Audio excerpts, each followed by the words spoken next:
भारत की पारंपरिक जमीन में कई ऐसे राज दफने हैं जो कई वर्षों या कहीं सदियों बाद आज भी उसी तरह ताज़ा और अनसुलझे हैं जितने पहले कभी हुआ करते थे।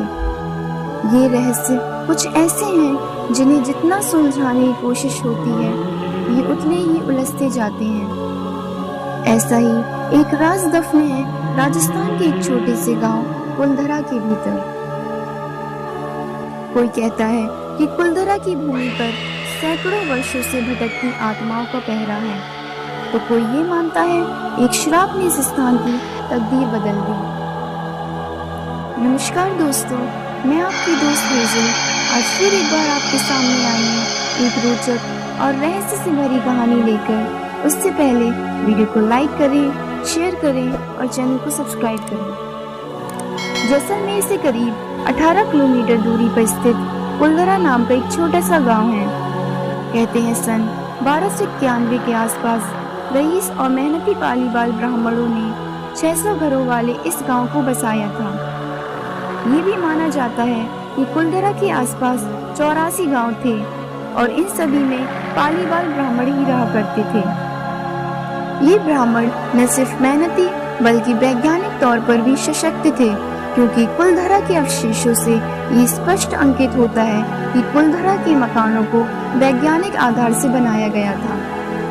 पालीवाल ब्राह्मणों का समुदाय सामान्यतः खेती और मवेशी पालन पर निर्भर रहता था। जिप्सम की परत बारिश के पानी को भूमि में अवशोषित होने से रोकती और इस पानी से पालीवाल ब्राह्मण अपने खेतों को सींचते थे।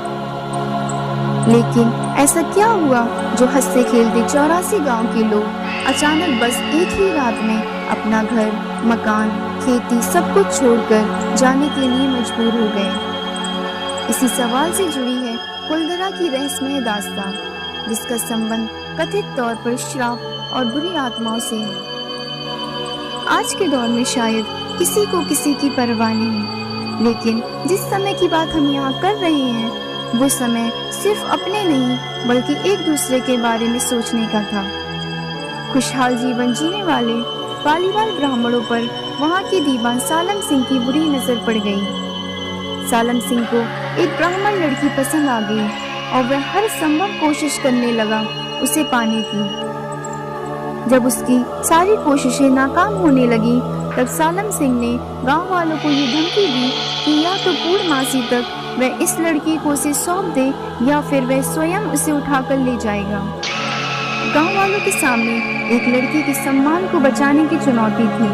वह चाहते तो एक लड़की की आहुति देकर अपना घर बचाकर रख सकते थे, लेकिन उन्होंने दूसरा रास्ता चुना। एक रात 84 गांव के सभी ब्राह्मणों ने बैठकर एक फैसला लिया कि वह रातों रात इस गांव को खाली कर देंगे, लेकिन उस लड़की को कुछ नहीं होने देंगे।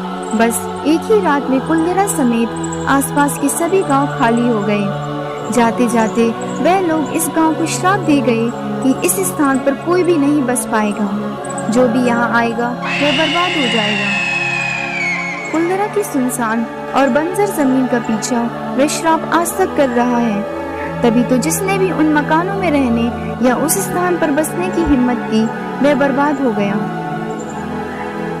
इस स्थान से जुड़ी एक और कहानी मौजूद है, जिसके अनुसार कुलधरा गांव को कुलधार ब्राह्मणों ने बसाया था, लेकिन यहाँ का एक राजा इतना क्रूर था कि वह अपनी जनता को जीने की आज़ादी तक नहीं देता और मनमाफिक तरीके से उनका शोषण करता था।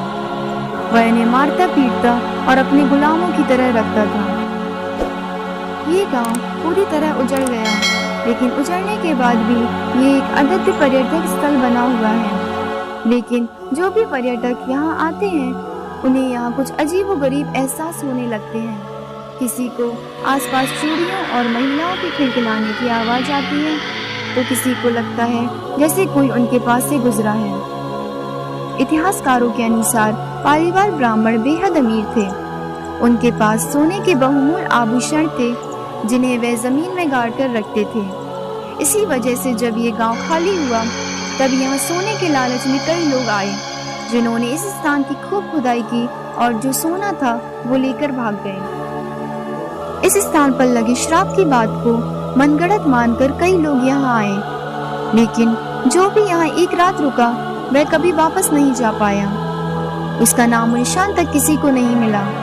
कुलधरा से जुड़ी कहानियां भटकती आत्माओं के श्राप के बारे में बहुत कुछ कहती हैं, लेकिन वास्तुशास्त्री इस विषय पर अपनी अलग ही राय रखते हैं।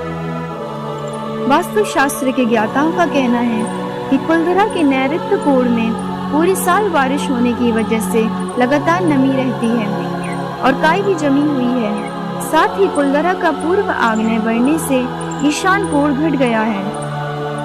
वास्तुशास्त्र के अनुसार ऐसे स्थान जिनका नैऋत्य कोण नीचा, नमी से ओतप्रोत, पानी का जमाव रहना, काई जमी हुई हो और साथ में ही नैऋत्य कोण के दक्षिण या पश्चिम भाग में बढ़ाव हो, जिस कारण यहाँ हवा का प्रभाव बाधित हो, ऐसे स्थान पर अत्यधिक नकारात्मक ऊर्जा उत्पन्न हो जाती है। नैऋत्य कोण के वास्तु दोषों के साथ यदि ईशान कोण में भी वास्तु दोष हो, यानी ईशान कोण में भी कमी हो, जैसे कि ईशान कोण का दबा, कटा या घटाव होना इत्यादि, तो नैऋत्य के इस वास्तु दोष में और ज्यादा बुद्धि होती है।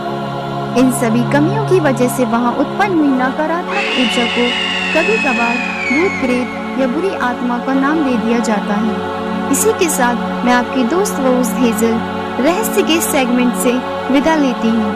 फिर मिलेंगे ऐसी एक रोचक वीडियो के साथ।